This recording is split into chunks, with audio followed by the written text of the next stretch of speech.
todo él codiciable. Tal es mi amado, tal es mi amigo, oh doncellas de Jerusalén. Nosotros vivimos en una época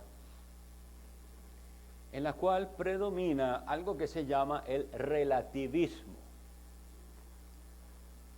El relativismo se refiere a ese pensar popular, y realmente es una filosofía metida en todos los sistemas educativos y filosóficos, de que no hay nada mejor que otra cosa, solo hay opiniones. Nada es bonito, nada es feo, sino si a usted le gusta es bonito y si a usted no le gusta, para usted es feo, pero puede que no sea feo. Esa manera de pensar es incorrecta y contraria a la enseñanza de la Escritura, porque esa manera de pensar lo lleva a pensar también que nada es verdad realmente. Eso es, para ustedes eso es verdad, pero para mí no. Para mí esto es verdad, y la gente suele hablar de esta es mi verdad. Entonces eso es lo que es, por eso se llama relativismo, porque dicen, todo es relativo. A usted le parece, al otro no le parece, y entonces eso permea en todas las áreas del mundo moderno. Por eso hoy en el arte hacen las cosas más espantosas y feas, porque esos son feas, pero la persona dice, no, no son feas, son diferentes. Es algo abstracto, es algo que usted no entiende, pero ellos que sí lo entienden, ven cosas así. Entonces, comencemos por la belleza, porque aquí vamos a hablar de belleza también física. Pero hay algo más importante que esto, que ese relativismo en todas las áreas lleva a las personas a decir, la verdad es que todas las religiones están bien, cada uno tiene su propia verdad. Y entonces se equiparan a todas las religiones o sistemas de filosofía como lo mismo. Sabemos que eso es contrario a lo que la Biblia enseña. La Biblia sí nos enseña que existe la verdad. Y ese es el deseo de todo verdadero hijo de Dios, conocer más y más la verdad. Tristemente, dentro del mismo cristianismo se da un relativismo. Cuando las personas piensan, no importa la iglesia, vaya cualquiera, todas las iglesias son bien, en todas está Dios. ¿Han oído eso? Y suena bien, pero ¿es eso cierto? Entonces, quería empezar por ahí, porque aquí se le hace una pregunta a esa esposa que había dicho, yo os conjuro, oh doncellas de Jerusalén, si halláis a mi amado, que le hagáis saber que estoy enferma de amor. Y ellos le responden, ¿qué es tu amado más que otro amado? Y eso quisiera que pudiéramos contestar hoy. ¿Por qué usted está aquí, en esta iglesia? ¿Por qué usted es cristiano y no otra cosa? ¿Por qué no budista? ¿Por qué no musulmán? Y si usted abraza el cristianismo, ¿por qué esta versión, si quisiéramos decirlo así, de cristianismo? Bueno, aquí esa es una confrontación. ¿Qué es? Le dicen ellas, ¿qué es lo que tiene su amado tan especial? Es igual que otros. Y entonces la esposa comienza a hablar de la belleza de su esposo, de qué es realmente lo que ella ve en él. Ahora, vean que cuando le preguntan a ella, también la alaban terriblemente, porque le dicen, ¿qué es tu amado más que otro amado? Oh, la más hermosa de todas las mujeres. ¿Ven? Ellos reconocen algo en ella. Como ustedes saben, y he insistido, nosotros estamos estudiando este Cantar de los Cantares como la alegoría del amor y la relación que hay entre Jesucristo, el esposo de la iglesia, su esposa. Y aquí oímos que se dice de ella que ella es la más hermosa. ¿De dónde tomó esa hermosura? ¿Cuándo se puede decir de la iglesia que es hermosa? ¿Será siempre así? Porque esa a la que le llaman hermosa en el pasado, ya lo que hemos estudiado y lo que veremos, falla terriblemente una y otra vez. Y no aprecia a su esposo siempre. Y de hecho, nosotros iniciamos cuando ella dijo, morena soy. ¿Recuerdan? No reparéis en que soy morena porque el sol me miró. Y habíamos también visto que el término era negro, tostado del sol. La iglesia debe ser. Aquí lo que se dice es lo que debería verse en la iglesia de Cristo, la más hermosa.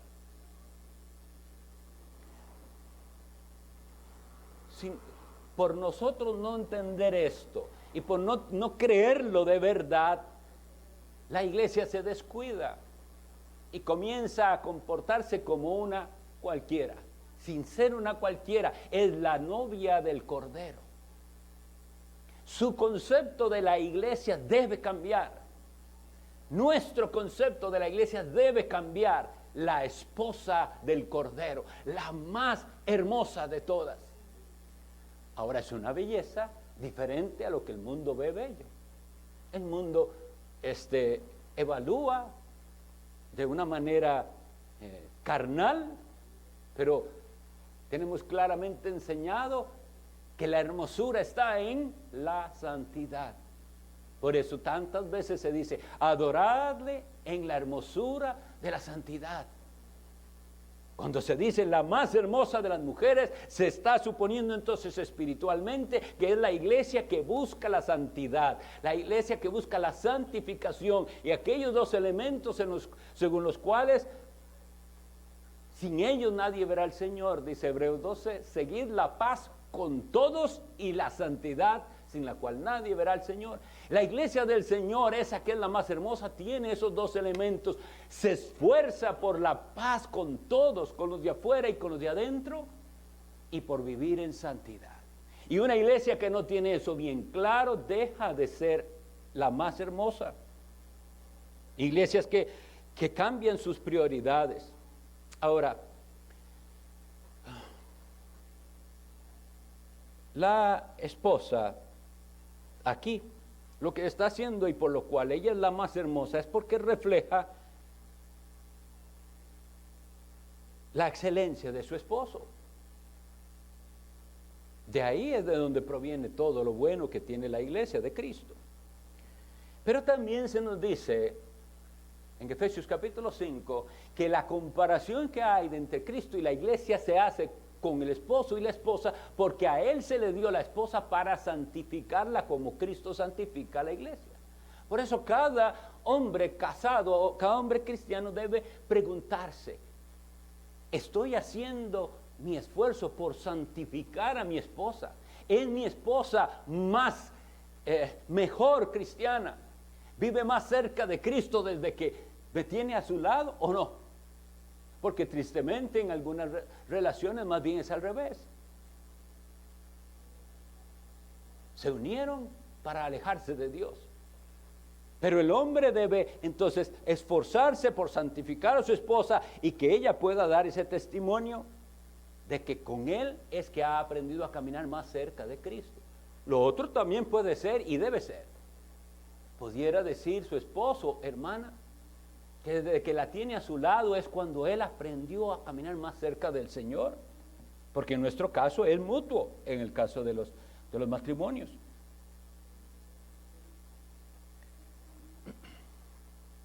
¿Qué es lo que vieron? ¿Qué es lo que tiene él de especial? Le dicen ellas a ella. ¿Qué es tu amado más que otro amado? Que así nos conjuras. La palabra conjurar es un ruego solemne. Es una súplica, pero solemne.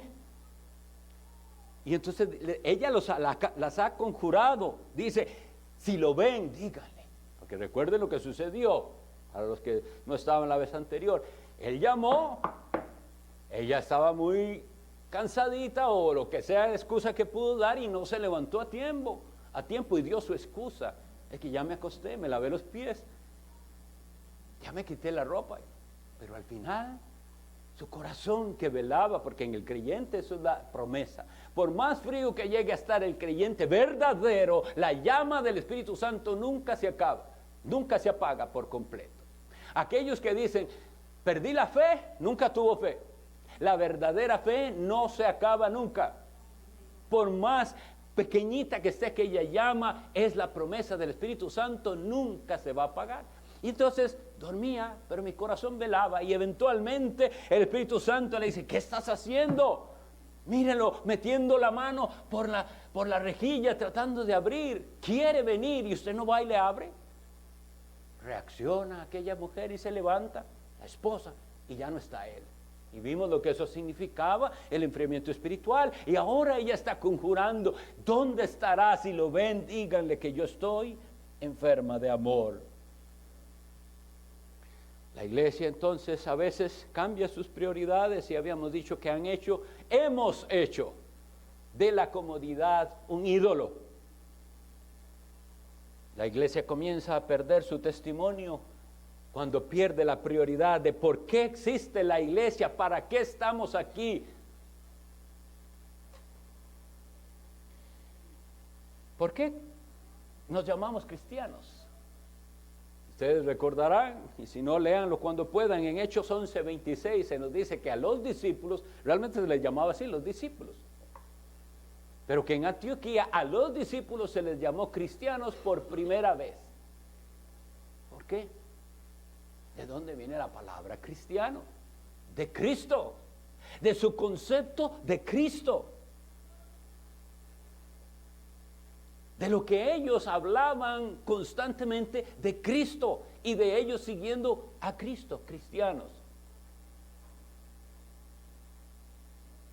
Las prioridades entonces y distintivos de la iglesia deben ser eso, Cristo. Por eso es tan precioso lo que el Señor nos estuvo enseñando esta mañana en Primera de Juan 4, que enseñó el pastor Randall.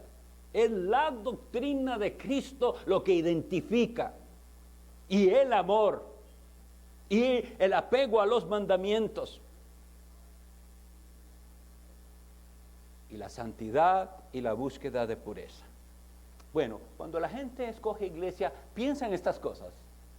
¿Cómo se expresan las personas cuando van a una iglesia? Me gustó, sí, me sentí bien. Vean que todo el enfoque es si a usted le gusta y si usted se siente bien. No es, observé que hay un respeto y apego minucioso a la palabra de Dios. Observé que Cristo es el centro de principio a fin. Eso es lo que importaría, no necesariamente que usted se sienta bien o que le guste. Ahora, obviamente, si usted es creyente, eso es lo que le va a gustar y lo que lo hará sentir bien.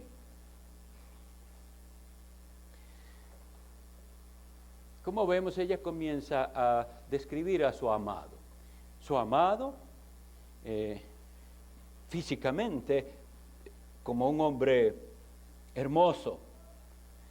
Pero para nosotros, para que nosotros tengamos provecho de esto, de esa calificación, ella va a decir cuán hermoso es él, cuán hermoso es el esposo, y ella lo va describiendo.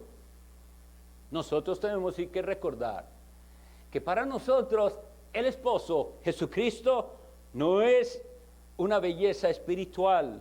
Isaías 53:2 nos dice, no hay en él parecer ni hermosura. Le veremos más sin atractivo para que le deseemos. ¿Lo ha leído? Es la profecía de Isaías.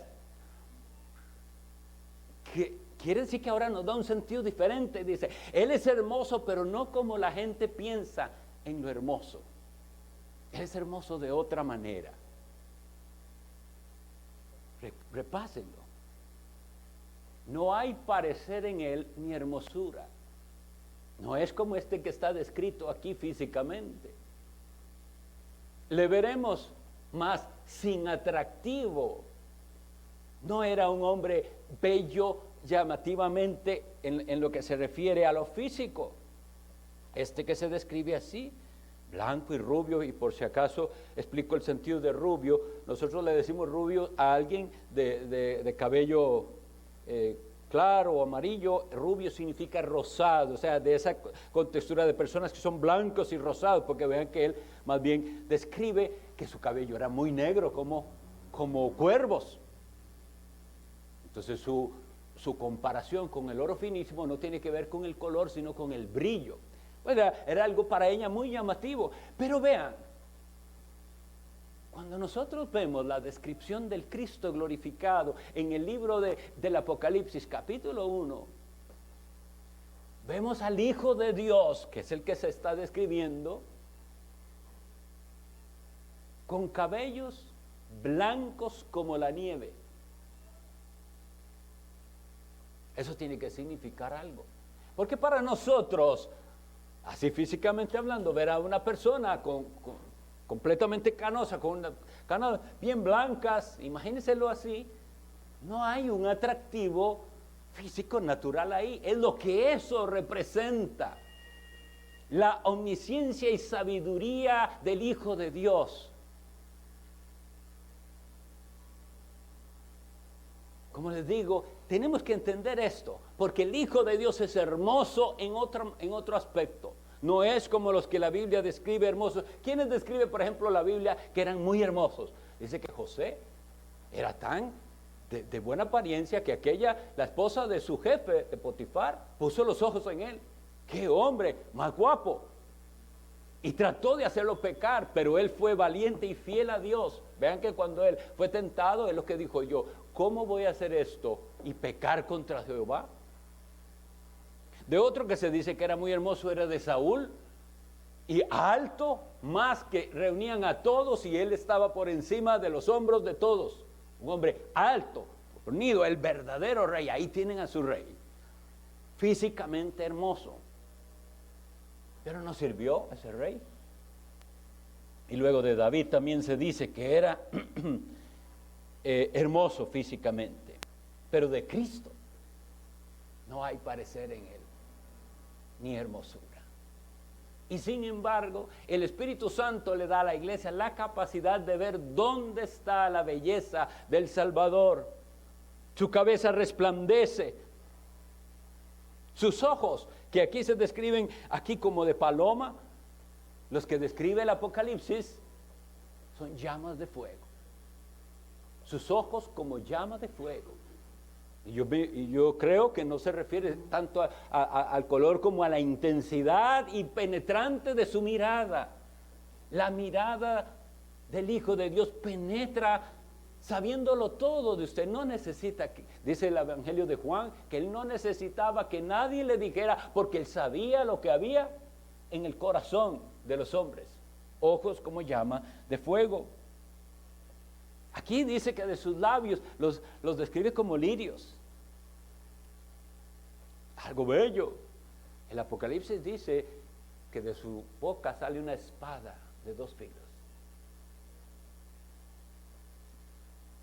¿Están comprendiéndome que la belleza del esposo de la iglesia debe entenderse espiritualmente? Es la palabra de Dios, eso es lo bello. En el versículo 6 de este capítulo habíamos leído esto cuando dice: ya mi amado se había ido, allá había pasado, y tras su hablar salió mi alma.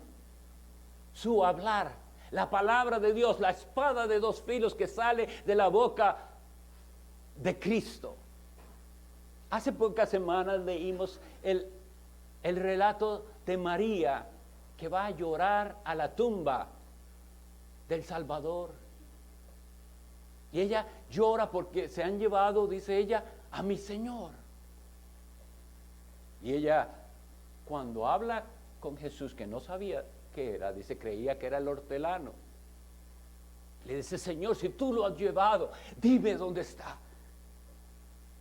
María quería estar con el Señor, como esta mujer descrita aquí quería estar con él. Pero oigan, ¿cuándo fue que María lo reconoció? Por su hablar. Porque él le dijo: María. Y ella se vuelve y le dice, Raboni. No lo había visto, no lo había reconocido, pero su hablar, tras su hablar salió mi alma, dice. Le pregunto a usted, ¿cómo es para usted la voz de Cristo? ¿Hay algún momento en que usted va a la Escritura y oye la voz del Salvador que le habla a usted? Porque ese es el gran problema con la gente. La gente lee la Biblia y va a la iglesia, pero ¿qué tiene que ver eso con ellos? Nada. Puede decir de lo que se trató el sermón, hablaron de tal y tal cosa, pero ¿qué tiene que ver eso con usted? Esa es la parte que María sí tenía, porque Jesús le habló, pero le dice simplemente su nombre, María, y ella reconoce que es él. Tras su hablar salió mi alma. Había una conexión. Eso es lo que nos falta a nosotros, esa conexión íntima con el Hijo de Dios, para que veamos cuán bello es él.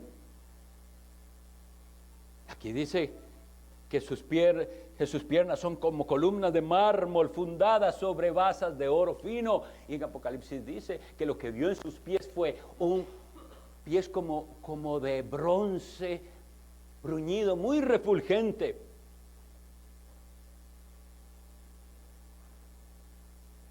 Nosotros podemos leer esto y perdernos en los detalles sin entender lo que está tratando de decir ella.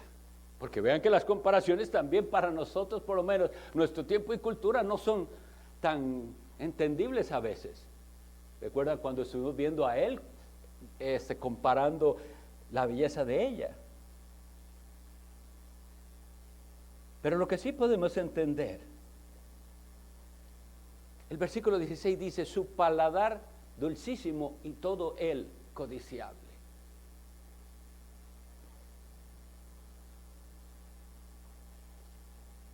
Si usted dice ser cristiano, pero no haya dulzura en Cristo, en tener comunión con Él, hay una contradicción, porque Él es hermoso y codiciable, es decir, Él es deseado.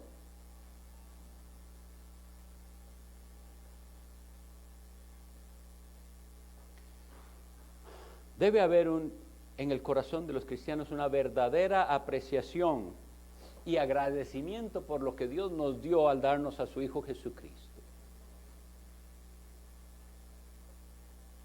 Y tenemos que terminar ya con esa apariencia de piedad, con ese fingimiento y buscar lo real. Usted con Dios.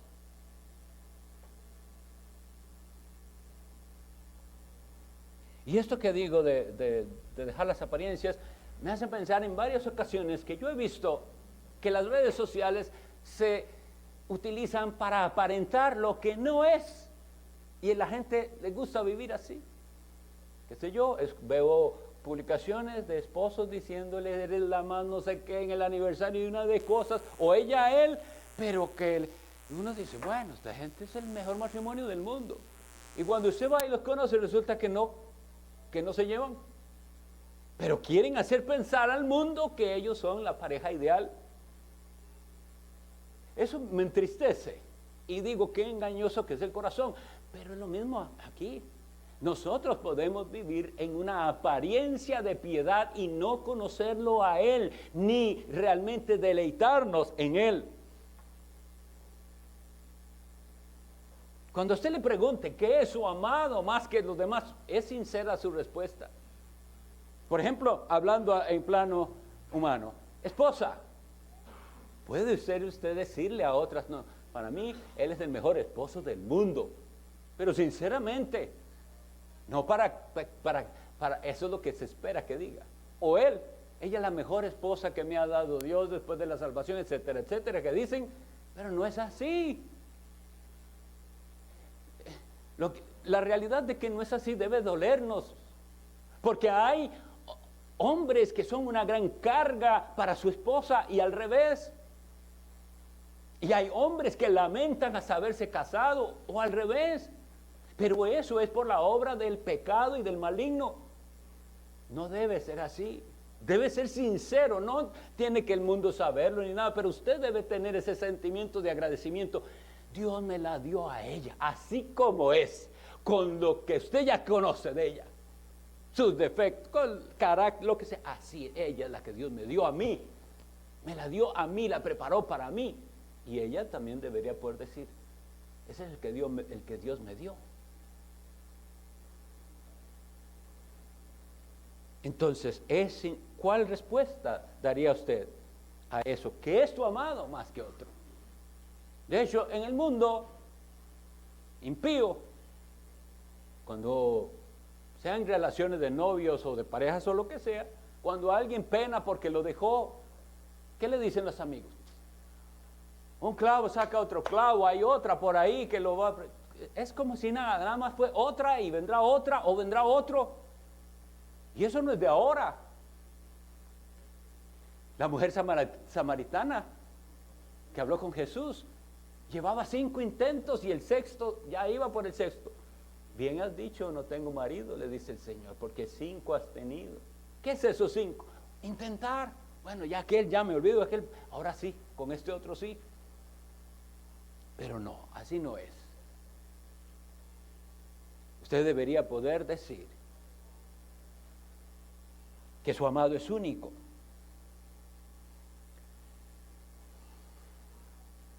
Nosotros como iglesia debemos aprender, más bien evaluarnos. Si para nosotros es Cristo así, 1 Pedro 1:8 nos habla del Señor Jesucristo cuando Él se ha manifestado y dice, a quien amáis sin haberle visto. ¿Ve que no es algo físico? En quien creyendo, aunque ahora no lo veáis, os alegráis con gozo inefable y glorioso. 1 Pedro 1:8. Pregunta, ¿ve usted así a Jesús como su amado? Nunca lo he visto, pero Él es lo más hermoso que yo tengo. El regalo más grande que Dios me dio es su Hijo Jesucristo. Y esa exclusividad del Evangelio es la que usted le lleva a decir, no hay otro. Él es la verdad, no una verdad, Él es la verdad. Él es el único camino a Dios, no hay otro camino. Para que esto suceda, la iglesia debe conocer y profundizar en los atributos divinos y en particular en los oficios de Cristo. ¿Cuánto medita usted en lo que realmente es Cristo para nosotros? Dios nos lo dio como profeta, sacerdote y rey. Dios lo ungió con su Santo Espíritu para esos oficios. ¿Se regocija usted en ellos? ¿Los ve como algo grandioso y maravilloso? Cuando nosotros vemos que a ella se le dice aquí, la más hermosa de todas las mujeres, y estamos conscientes que de eso que les decía, hay una influencia. Usted no es, hermana casada, la misma que se casó. Él ha influido en usted. Esperamos, si están en Cristo, que para bien y para mejorar. Y usted igual, hombre, hay una influencia mutua.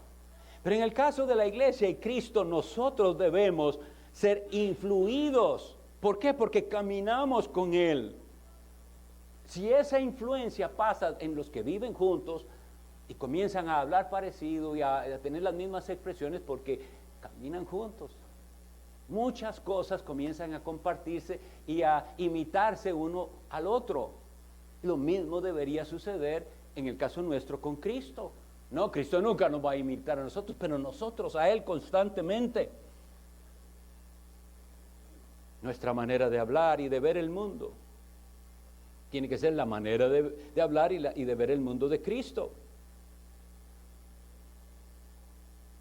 El gran problema es que la iglesia de quien se deja influir es del mundo a veces, y no de Cristo.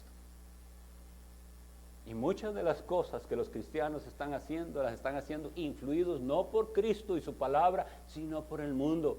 Y en lugar de decir, tras su hablar salió mi alma, es tras las voces del mundo. El profeta Ageo, leo para ustedes, Ageo 2:7. Es una profecía maravillosa sobre el Cristo, el Mesías. Y dice Dios, y haré temblar a todas las naciones, y vendrá el deseado de todas las naciones, y llenaré de gloria esta casa, ha dicho Jehová de los ejércitos. ¿De quién está hablando? De Jesús, de Jesucristo. Pero oiga cómo le llaman, el deseado de todas las naciones. Y es por lo siguiente, porque la gente anda buscando algo que no saben qué es, y es a Cristo, pero ellos no saben que es a Cristo, entonces siguen deseando cosas. Pero lo que está diciendo es, realmente lo que la gente desea y que busca en tantas partes, solo se encuentra en Jesús.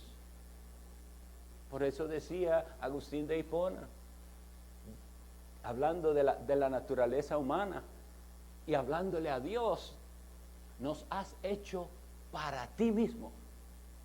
Y nuestro corazón va a estar inquieto hasta que no descanse en ti. Puede ser que usted está aquí y anda todavía buscando. Y hay un deseo insatisfecho en su alma. Porque usted no ha visto a Cristo como debe verlo. Pero cuando el Espíritu Santo actúe en su vida y le abra los ojos espirituales, usted va a ver que nada hay más bello que el Hijo de Dios. Y ahí es cuando usted va a comenzar a influir en otros. Porque el testimonio ineficiente del creyente y de la iglesia como tal es precisamente por eso. Porque usted anda hablando de una cierta fe, de una cierta religión, pero no se ve en usted que usted ame a Jesús y que por Jesús usted haría lo que sea, porque es hasta ahí que entonces la gente a la que usted le habla, invita, dice, oh, pero es que esta persona, o sea, solo de eso habla, de Cristo, de la persona del Hijo de Dios. No de detalles doctrinales que le gusta a la gente entablar discusiones y debates sobre pequeñeces ahí, detallitos, interpretaciones particulares. No, pero háblele del Hijo de Dios y de lo que Cristo vino a hacer y de lo que Él es hoy entronado a la diestra del Padre que intercede por los suyos. Y háblele del día en que Él gloriosamente volverá por los suyos. Y que usted lo espera con todo su corazón, el día glorioso del retorno del Rey. Eso va a tener un efecto. Eso va a hacer temblar a las naciones. La iglesia no está haciendo la labor apropiadamente por esa falta. Pero si Dios nos contesta, y si lo que hace unas semanas leíamos, lo contesta el Señor cuando ella llama al viento del norte, levántate Aquilón y ven austro. Si eso pasara, todo cambiaría. Entonces esos a los que usted invita a la iglesia vendrían porque tienen que venir. ¿Qué es la cosa? Pero mientras lo vean a usted tibio ahí, que le gusta hablar, pero no se le ve pasión por Jesucristo, ella le van a preguntar, ¿qué es eso más que otro? Es igual, otra iglesia más que cualquier otra.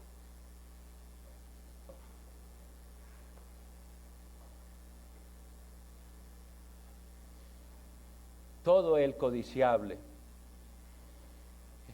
Quiere usar el Señor las palabras de ese cántico, que lo aprendamos y pensemos en las cosas que Dios nos ha ido enseñando.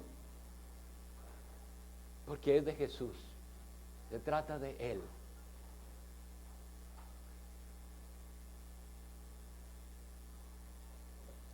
Que usted pueda decirle a otros de Cristo, diciéndole, es que todo Él, todo con respecto a Jesús es deseable y codiciable. Tal es mi amado, tal es mi amigo. Es que es incomprensible. Este que es mi Señor y mi Salvador y mi Dios es también mi amigo. Tal es mi amado, tal es mi amigo. Incomparable. Si Dios hace penetrar estas verdades a nuestro corazón, las cosas cambiarán. Porque Él nos ha dado el don inefable en su Hijo Jesucristo. Vamos a orar.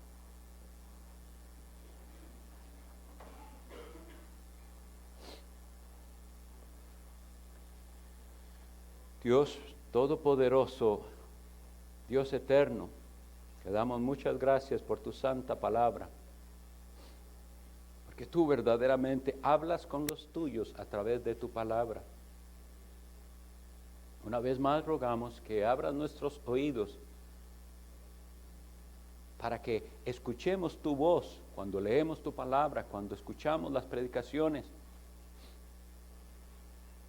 y que esa palabra nos impacte al grado que nosotros podamos ir e impactar a otros con esta maravilla del Evangelio único, eterno, del Evangelio que verdaderamente da esperanza, del único Señor y Salvador que no es como ningún otro, que siendo eterno Hijo de Dios, uno con el Padre, se hizo hombre para salvar un pueblo. Oh mi Dios, que nosotros pudiéramos caminar a la altura de este llamado tan precioso que tú has hecho a los tuyos, un llamado a la santidad. Atráenos a ti, oh Dios, atráenos. Gracias por Jesucristo. En Él oramos. Amén. Seguidamente tenemos la celebración de la Cena del Señor.